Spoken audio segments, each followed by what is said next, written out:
earthquake damage here at the Netball Centre was rather interesting actually. That was the land underneath the courts that actually moved.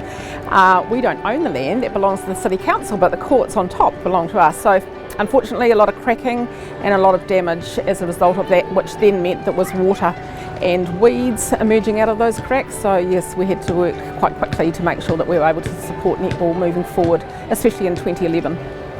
Christchurch Netball Centre was fortunate that they were able to use the funds that were granted to them for the excavation and reinforcing of an area that's covering 6 courts. These were then excavated to a really good strength and overlaid with a new synthetic surface.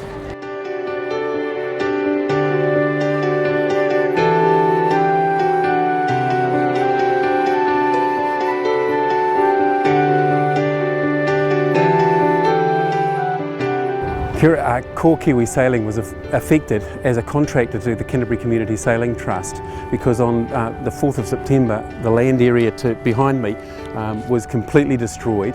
The trees that you can see in the lake indicate how far the land has been changed, and it completely changed the land angle for sailing, making it really difficult to get kids on the water, and for 2 months we were unable to use the lake. The grant was used to design and build jetties or floating pontoons so that we could actually find a replacement to the fact that the beaches had gone. With the wind angle wrong, children don't actually learn as easily, so with the pontoons we could put them where we needed to. We even tied it to the tree in the background there on one occasion so that we can make it best for the children sailing.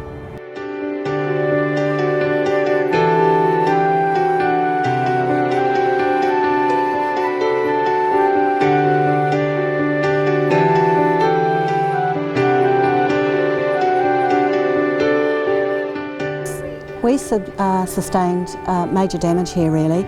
A lot of the area around QE2 Park was red zoned and the land liquefied quite badly.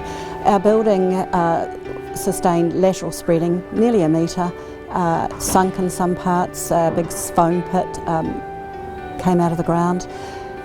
The floors cracked, the internal partitioning cracked, and we ripped and we broke and we crumbled, but we're still here. We used the grant money to strengthen our building to bring it up to 62% of the code.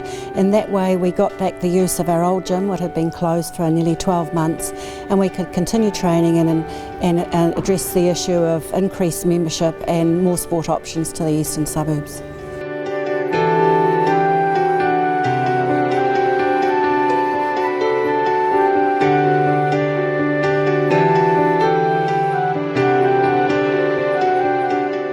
The buildings down here were affected strongly by the earthquake.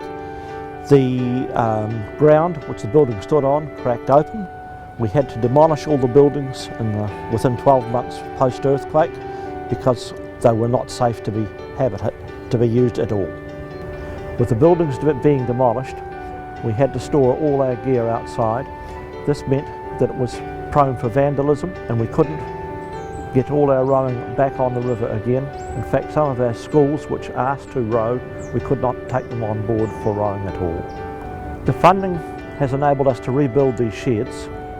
The sheds have enabled us to store our boats back on the river again, and this has allowed us to bring 2 schools back in for rowing, and our numbers now are almost back up to where they were pre-earthquake. Without the funding, we would not have got these schools on board, we would not have got rowing back on the river as we have at the present time. Like most sports in Canterbury hockey was incredibly affected by the earthquake. For us, we lost our international facilities at Porritt Park, so not only the ability to host international and national games, but also our playing capacity. We had 2 turfs immediately gone from our sport.